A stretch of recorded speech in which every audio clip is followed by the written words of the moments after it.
Okay, lawn arm is started. My low air light is on the left side.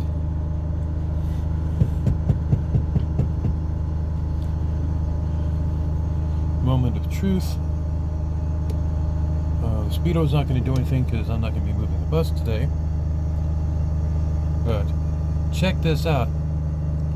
See if I can show off my handiwork working with a tripod in limited space. Okay, there we are. So light went out.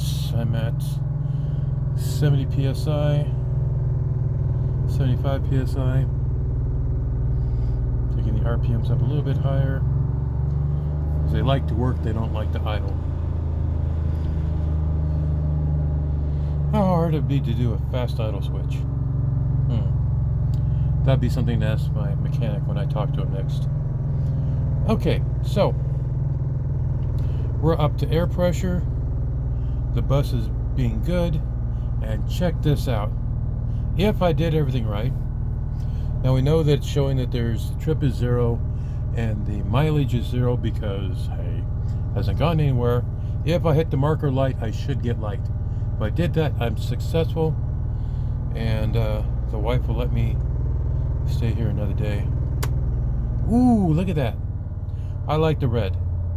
It comes in a bunch of colors. I didn't like the way the white looked. Oh, took my foot off the accelerator. Hold on. Get that up. Where are my colors at? Here we are. Colors are red, which is default. I like the red. It's easy on the eyes. Green, blue, white, yellow, Kelly green, orange, purple, or auto. And auto means it changes colors whatever it wants. So I think the red is best because it's easy on the eyes. And get back up there on the tack. Come on. So there we are. The speedometer job on a 4104 is done. I'm just waiting for the glue to set, and then I can maybe take this thing down the road back and forth and see if I can get some mileage. Bye for now.